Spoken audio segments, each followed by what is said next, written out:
Namaste. Myself Dr. Ankita Patel. I am a radiation oncologist working at Apex Hospital Cancer Institute, Varanasi. आज हम जिस cancer के बारे में बात करेंगे वो फीमेल्स में होने वाला one of the most common cancer है। और अगर हम इंडिया की बात करें तो कुछ वर्षों में इसका इंसिडेंस जो है वो पहले के मुकाबले काफ़ी ज़्यादा बढ़ गया है।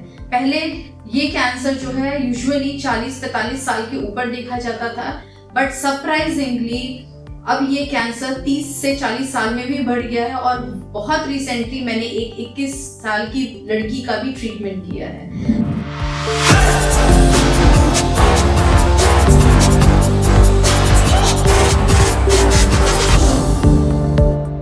तो जो मैं कैंसर बताने जा रही हूँ वो है स्तन कैंसर, ब्रेस्ट कैंसर। और ब्रेस्ट कैंसर की सबसे खराब बात है कि हर एक फीमेल में संभावना होती है ब्रेस्ट कैंसर होने की।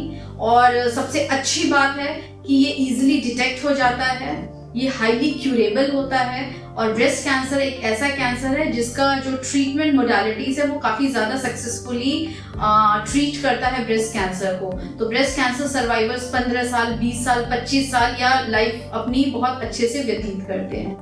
तो किसी भी कैंसर में अच्छा रिजल्ट होने के लिए बहुत ज़रूरी है कि पेशेंट डॉक्टर के पास जल्दी आए। और डॉक्टर के पास जल्दी आए उसके लिए बहुत ज़रूरी है कि ये समझे सिम्टम्स क्या होते हैं ब्रेस्ट कैंसर के।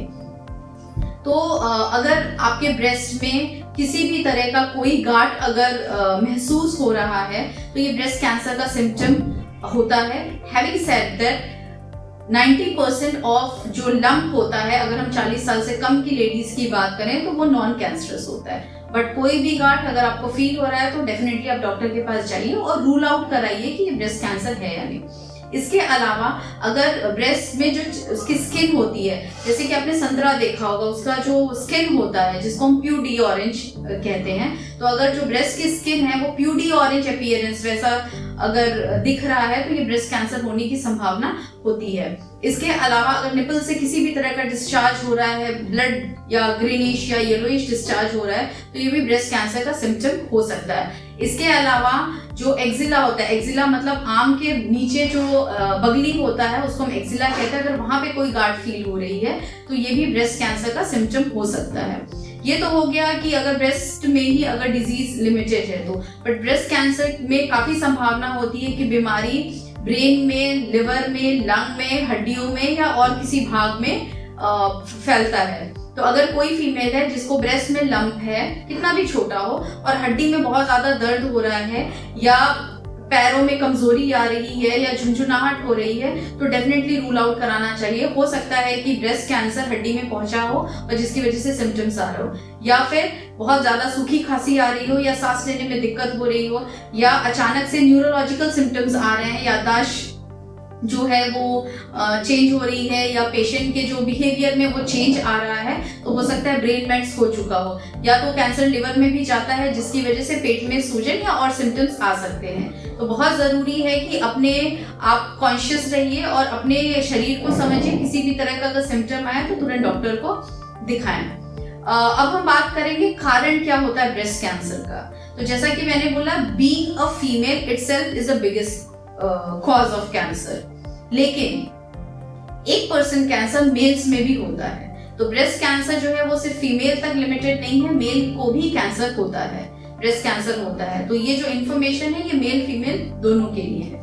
इसके अलावा अगर किसी की फैमिली में अगर कैंसर है, फैमिली का मतलब होता है अगर कोई लेडी है उसकी मदर हो गई, उसकी सिस्टर हो गई, उनकी बहन हो गई, मतलब सेम फैमिली ट्री में अगर कैंसर है ब्रेस्ट का या ओवरीज का, तो उन पेशेंट्स में भी, उन फीमेल्स में ब्रेस्ट कैंसर होने की संभावना ज्यादा होती है।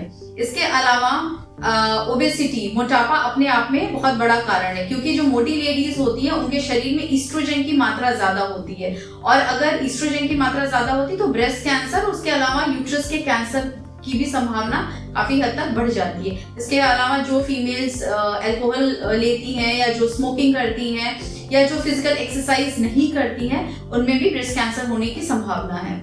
इसके अलावा अगर कोई फीमेल है जिनमें रेडियोथेरेपी पहले हुआ हो, जैसे कि लिम्फोमा के पेशेंट्स होते हैं, अगर उन यंग एज में ऐसे पेशेंट को अगर चेस्ट पे रेडियोथेरेपी दिया गया तो आगे चल के ब्रेस्ट कैंसर होने की संभावना ऐसे पेशेंट्स में बढ़ जाती है। इसके अलावा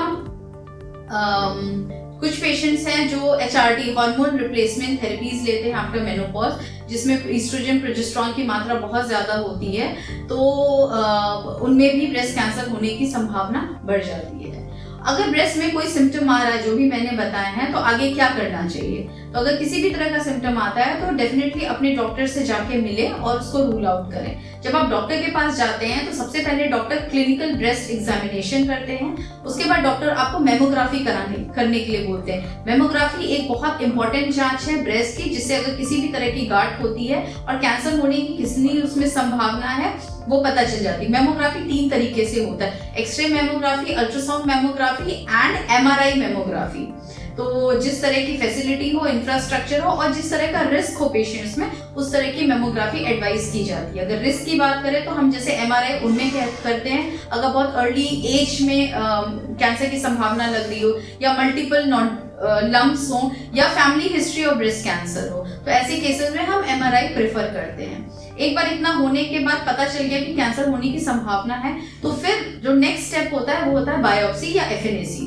बायोप्सी और FNAC में क्या होता है कि हम एक चंक ऑफ टिश्यू लेते हैं जो कि फर्दर जांच के लिए जाती है, जिससे कंफर्म होता है कैंसर है या नहीं, और अगर कैंसर है तो किस वेराइटी ऑफ कैंसर, कौन सी वेराइटी कैंसर की है, और प्लस जो कैंसर सेल्स होते हैं उस पे कई तरह के मार्कर्स होते हैं, तो उसकी भी टेस्टिंग होती है, जैसे कि ER, PR, HER2, और इन रिपोर्ट्स के बेसिस पे आगे पेशेंट की सर्जरी तो होनी ही है। उसके बाद radiotherapy, hormonal therapy, targeted therapy, chemotherapy होनी है कि नहीं, वो इन सब टेस्ट के ऊपर डिपेंड करता है। तो इतने सारे टेस्ट हो गए पेशेंट के। अब हमें ये देखना होता है कि बीमारी फैली हुई कितनी है। तो बीमारी के फैलाव के लिए बहुत सारी जांचें अब अवेलेबल हैं इजीली, जैसे कि MRI हो गया, बोन स्कैन हो गया, एक जांच होती है PET CT स्कैन जो पूरे शरीर की जांच होती है, और कहीं भी अगर कैंसर है पूरे शरीर में तो इजीली डिटेक्ट हो जाता है। तो ब्रेस्ट कैंसर में ट्रीटमेंट शुरू करने से पहले बायोप्सी और कंप्लीट वर्कअप एंटायर बॉडी की बहुत ज्यादा जरूरी होती है। एक बार इतना हो गया फिर हम ट्रीटमेंट प्लान करते हैं। तो ब्रेस्ट कैंसर एक ऐसा कैंसर है जिसमें कि surgery, radiotherapy, chemotherapy, hormonal therapy और टारगेटेड थेरेपी का यूज किया जाता है। हार्मोनल थेरेपी और टारगेटेड थेरेपी उनमें यूज किया जाता है जिसमें मार्कर्स पॉजिटिव आते हैं, और अगर एडवांस स्टेज है या बीमारी फैली हुई है तो उसमें इम्यूनोथेरेपी का भी रोल है। तो सर्जिकल ऑन्कोलॉजिस्ट जो होते हैं वो सर्जरी करते हैं, जो मेडिकल ऑन्कोलॉजिस्ट होते हैं वो कीमोथेरेपी, इम्यूनोथेरेपी, टारगेटेड थेरेपी और हार्मोनल थेरेपी देते हैं, और रेडिएशन ऑन्कोलॉजिस्ट जो होते हैं वो रेडियोथेरेपी देते हैं। अगर बीमारी बहुत अर्ली स्टेज में है तो पहले सर्जरी होती है, सर्जरी के बाद कीमोथेरेपी सेशन होता है, और उसके बाद फिर रेडियोथेरेपी होता है, फॉलोड बाय हार्मोनल थेरेपी। अगर बीमारी बहुत बड़ी है तो पहले मेडिकल ऑन्कोलॉजिस्ट कीमोथेरेपी देके बीमारी को छोटा करते हैं, उसके बाद फिर सर्जरी होती है, उसके बाद फिर रेडियोथेरेपी और फॉलोड बाय हार्मोनल थेरेपी।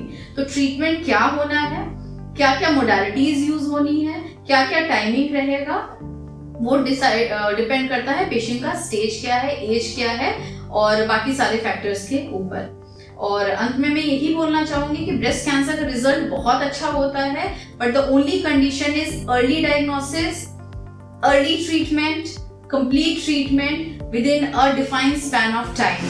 मतलब जल्दी डिटेक्ट हो, पूरा ट्रीटमेंट हो, और ट्रीटमेंट प्रोलॉन्ग ना हो, जितना डॉक्टर ने बोला उसी स्पैन में ट्रीटमेंट हो, क्योंकि जैसे जैसे हम ट्रीटमेंट को प्रोलॉन्ग करते हैं ओवरऑल ट्रीटमेंट टाइम बढ़ता है और बीमारी के वापस आने की संभावना जो होती है वो बढ़ जाती है। ये ट्यूमर बायोलॉजी ही ऐसी होती है। तो इन्हीं शब्दों के साथ मैं अंत करना चाहूंगी।